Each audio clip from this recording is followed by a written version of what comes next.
What was he doing here? Last time, the stone had fought him for possession of his own soul.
Ravens were already here, cawing in frustration. They were still searching for a way in. Good. And he hadn't come too late.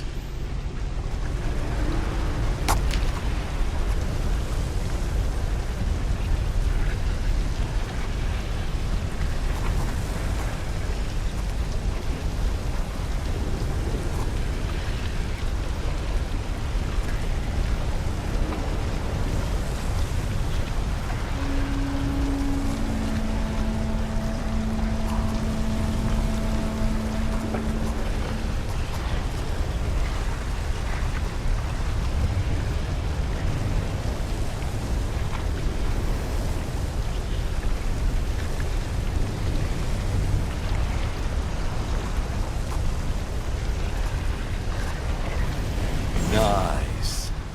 That could be useful.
That's what they meant by a firewall.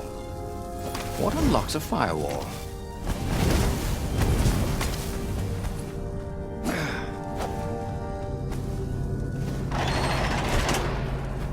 There had to be some way to use the Iblis stone.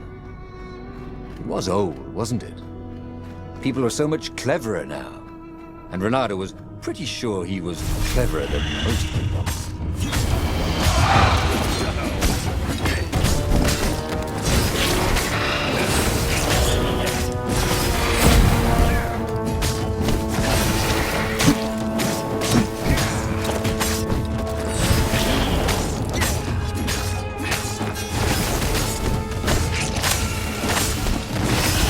You know nothing, Jon Snow.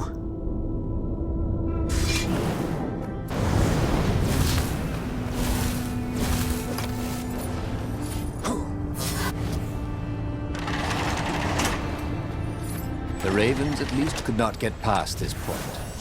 Obviously, the temple builders knew how to deal with tomb raiders.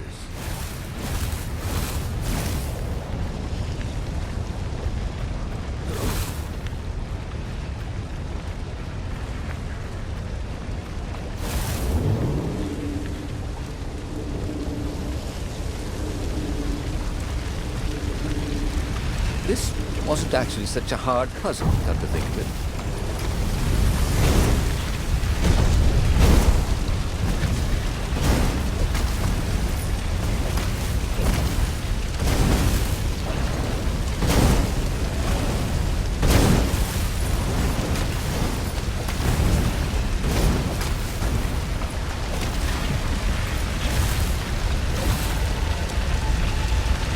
It was a stone of the purest blackness.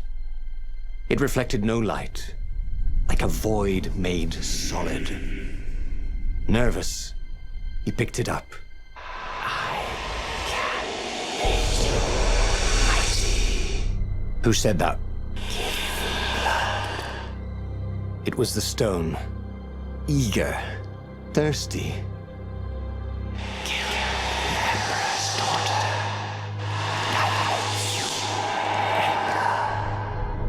That seemed tempting and terribly wrong. Zenobia was the Emperor's greatest general and a potent witch. But they had been close once, and he had a sneaking suspicion the gem would try to control him. Why not capture the core of Sky Ripper instead? It was the eye of a lost god torn out by the transcendent Emperor to power his greatest weapon. "It's the core," said the stone anxiously.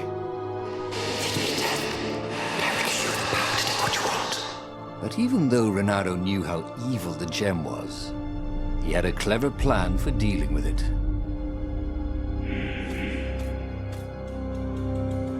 The stone bothered him. He hated being told what to do. Wasn't that why he joined the rebellion? Wasn't that why he'd refused to be a soldier? He'd agreed to come on board only if he could freelance. The stone felt a bit clingy, and he had a feeling it did not have his best interests at heart. The sage Calaveras had told him where to find the Sky Ripper, a weapon capable of challenging the gods. Even without its armature, the core would still possess great power. He would go there.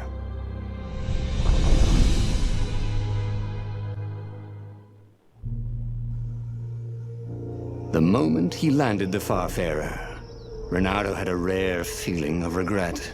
It's not too late, he thought. He could turn around and sail for Zenobia's island. He frowned. Wait a minute. He didn't want to kill Zenobia, did he? Sure, technically she was the enemy, but they'd been at Sword Fu school together. They'd never been lovers, but somehow they'd been closer. She'd told him every secret about herself. Except the biggest one. That she was the Emperor's daughter. Whispered the stone. Before it's too late. There was something sour in the air. Like the earth had ruptured over something that had been fermenting for a very long time.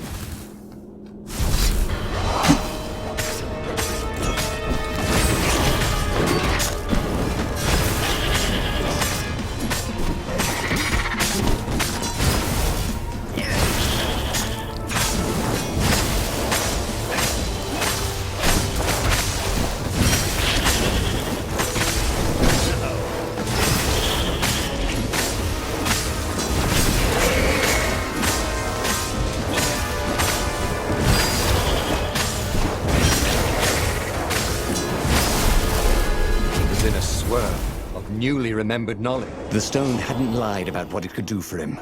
With each raven he cut down, he felt a jolt of power flowing into his arm. "You're weak," whispered the stone. "The core will kill you." "Are you afraid of it?" "Don't be ridiculous." It chuckled. "But it's unstable. If a poison someone just carry it, and they can try to use it, it will explode catastrophically." Renato did not trust rocks that talked in his head. He went onwards.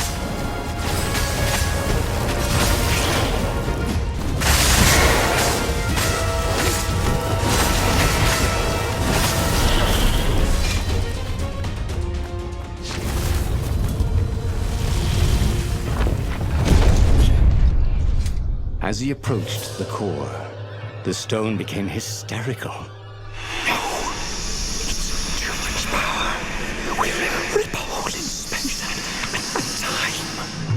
He had a sudden vision of plunging his gauntlet into the core and dying in anguish. That wasn't his vision, was it? The stone had sent him its darkest fears, hadn't it? He had a sudden impulse to do exactly that. He raised his right fist and plunged it into the core. There was a rush of light. He thought he could hear the stone screaming. And then he passed out. When Renato came to, the core was gone. But the Iblis stone was no longer black, but glowing with a blue light. And it was silent.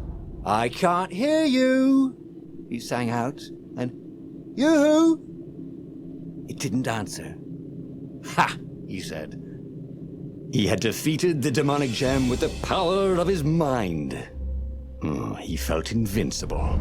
It was time to attack the Imperial outpost on the Nexus. Take the battle to the enemy. But among the huge crystals, there was also an observatory. A wise man would probably ask the scientists exactly what he had first. How wise was he? As the Farfarer made its way toward the Nexus, Renato watched sparks fly out of the core. The Iblis stone sucked them in hungrily. You'd think the stone would want this kind of power, wouldn't it? Thought Renato. Well, the scientists would explain it all. This time, Renato was sure he'd figured out how to use the core safely.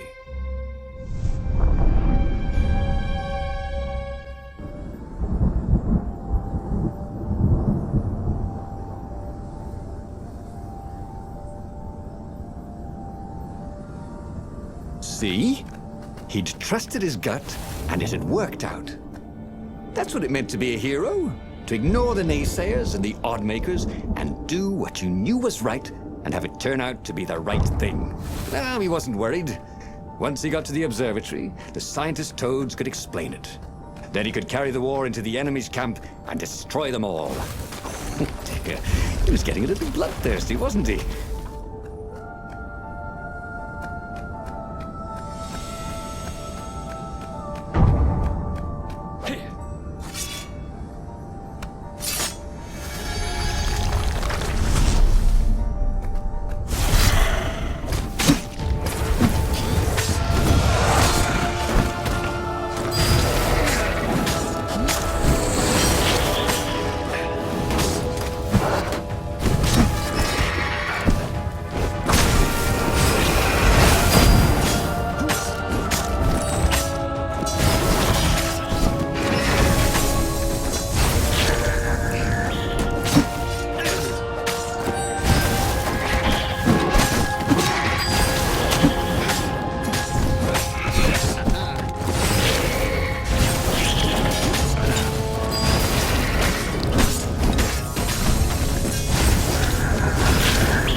Renato had never felt better in his life. Normally, a battle would wear him down and he would need a night's sleep. Now he felt like he could go all night and all day. He felt like people were cheering him on, and he could practically hear their applause as he slew one raven after another.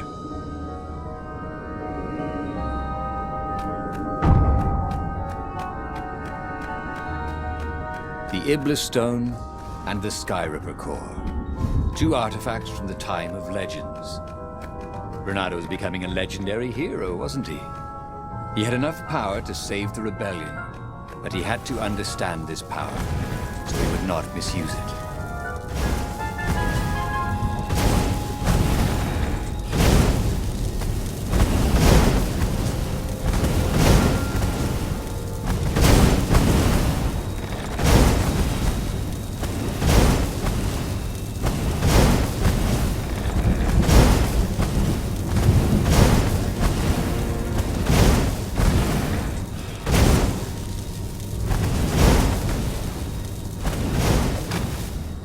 Come on. One fox, no waiting.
The toads at the observatory measured the stone with their occult devices.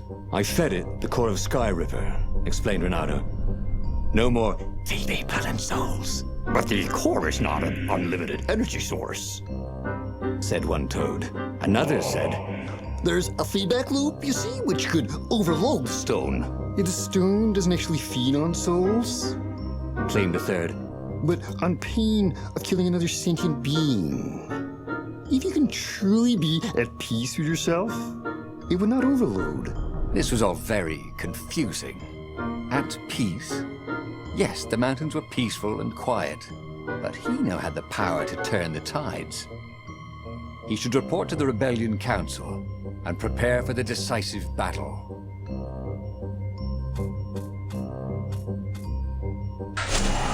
Renato couldn't make sense of anything the toads said, and listening to them argue made him restless. The Iblis Stone had made him a power in his own right. The core had kicked the Iblis Stone out of his head by filling it with more power than it could eat. It was time to meet the leadership of the rebellion. It was time to go to the ruins where they had hidden their secret base.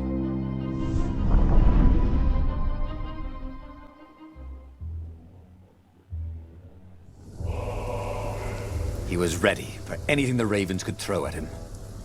His sword felt ready too. It seemed to know what he wanted most.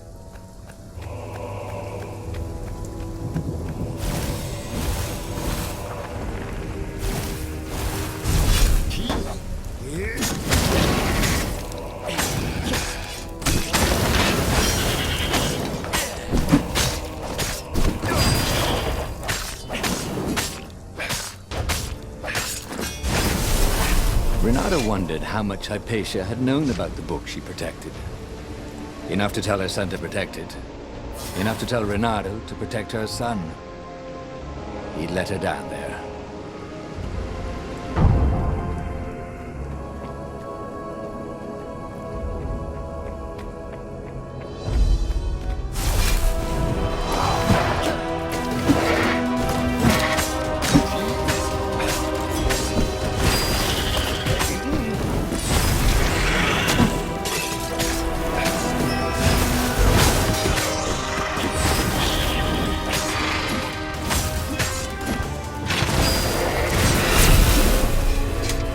Iblistone wasn't pestering him anymore.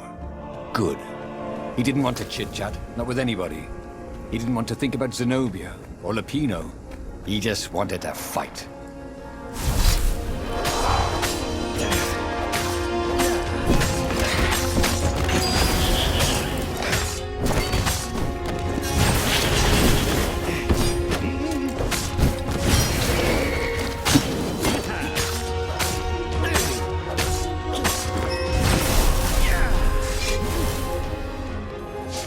This was almost fun.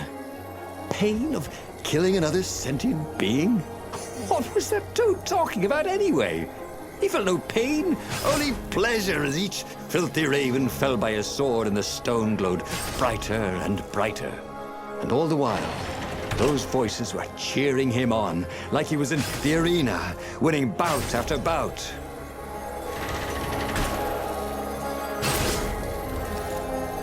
Hey, how do you tell if someone's far away, or just really small?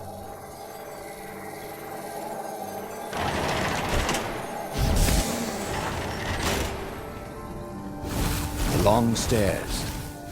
So he was close to the rebel base. Nothing was on fire. So far, so good.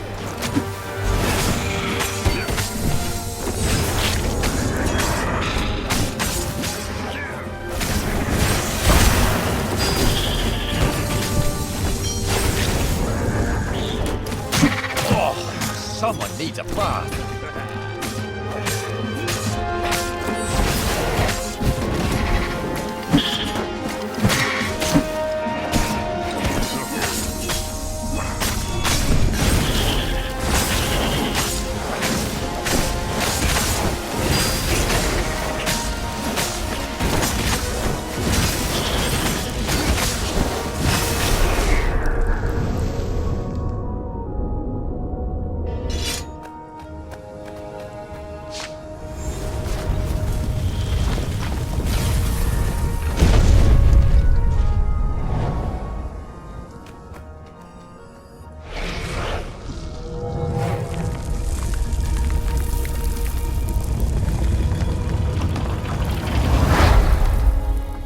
He slew and slew across the ruins and into the labyrinth that hid the secret rebel base. He was surprised not to see any defenders or even any of the council toads. When he reached the council chambers, there were still no toads, only filthy ravens.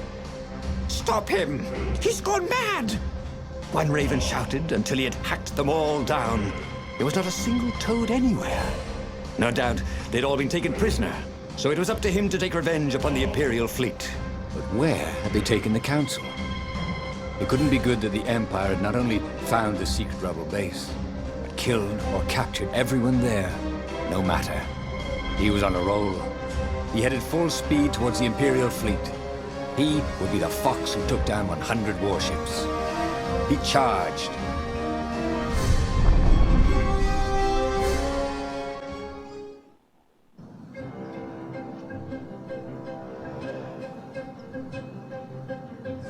The Imperial fleet was huge and deadly, but he was deadlier. The crowd was cheering him on. He could practically hear it. Reynardo, the hero of the rebellion.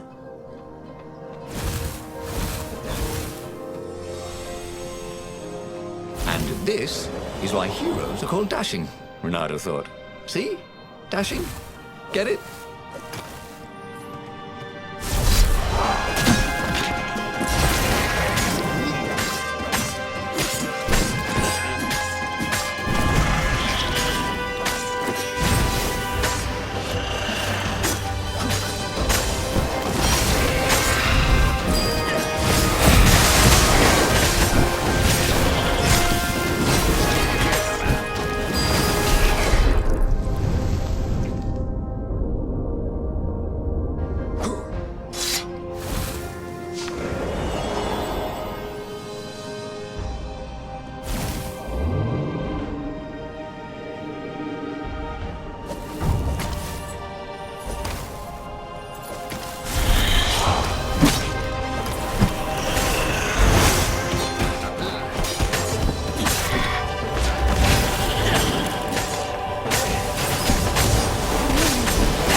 As he slew his way across the fleet, Reynardo thought he could hear a small voice whispering in his ear. Look at your gauntlet, you idiot, it said. Oh, for heaven's sake, he thought. Can I be alone in my own head? Look at the stone. I'm busy, he told the voice. Talk later. Then it will be too late, cried the voice. Don't be so bloody thick. Piss off, he told the voice and kept up his slaying.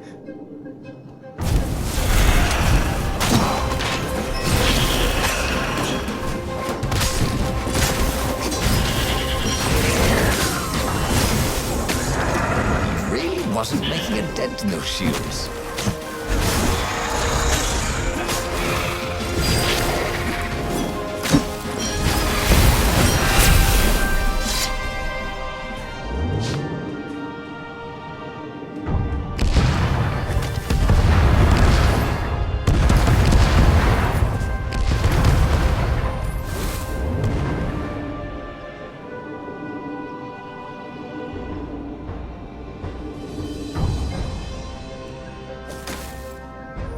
Soon he'd confront the Emperor. Again. This time, he'd make an end of him. He'd screwed up last time, but he had a good feeling about this time.